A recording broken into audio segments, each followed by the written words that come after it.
Hey, how's it going everyone? Jurassic Ninja here and welcome to the Big Ball Show.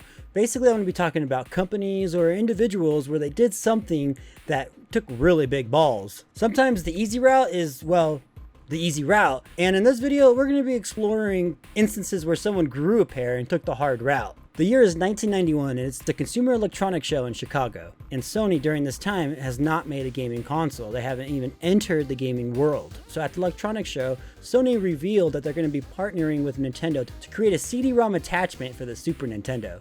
Apparently, both companies have actually been working together on this project since 1989. But it was Ken Kutaragi who really wanted this to happen. He's always wanted to get into the gaming market ever since he saw his daughter playing on the Famicom.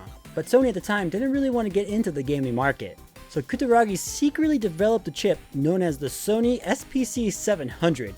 Kutaragi found support in Sony executive Norio Oga and the project was allowed to continue. It was a great thing for both companies, as CD-ROMs were becoming huge in the market. Hey! You still don't have a Sega CD? What are you waiting for, Nintendo to make one? And in the gaming community for the CD quality sound and the large storage space. Oh, and don't forget the cheap media, because CDs were dirt cheap where cartridges were very expensive. However, things did take a dark turn. Nintendo, they started to get paranoid about the deal because they felt that Sony might eventually backstab them and create their own gaming console. They weren't wrong though. Ken Kutaragi, the engineer who actually dreamed of this whole thing, saw this partnership as a stepping stone to get into the gaming market. And Sony, well, they just saw dollar signs. Now, I do believe there's no foul intent on Sony's part. They were going to follow through with their deal with Nintendo and then later on create their own gaming console or something. However, Nintendo decided to backstab Sony right in the back. The day after Sony announced their partnership, Nintendo announced that they're now going to be dropping Sony and go with their competitor instead, Philips. Gee, it sure is boring around here. This move was intended to push Sony completely out of the gaming market. But no, that's not what happened. It fueled them with rage, revenge, and Sony wasn't going to back down. Instead, they created the Sony Computer Entertainment. They're going to create their own gaming console. It was Sony's president, Norio Oga, who was outraged by Nintendo and decided to initiate all of this into gear. Let's take a break and discuss some big ball moments. I think Sony coming into a crowded market took some average sized balls. Kutaragi designing the chip even though he wasn't supposed to, took some big ones. Even though it's a complete dick move, Nintendo announcing they're dropping Sony the day after Sony announced it, took some mega big balls. Dick move, but big cojones.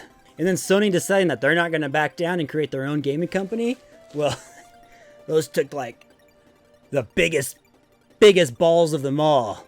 Well, Ken Kutaragi became the head of Sony Computer Entertainment and helped create the PlayStation console. The game console will utilize CD storage and 3D graphics.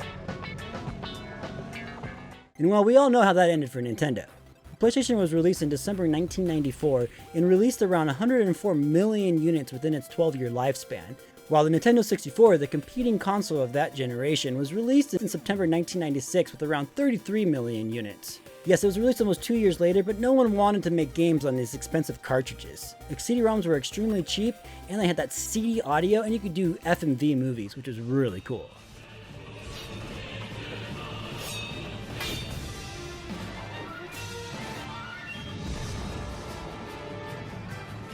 And this is the main reason Square Enix today, left Nintendo and went to the PlayStation for Final Fantasy VII, because they couldn't fit that whole game on cartridge. Could you imagine that game?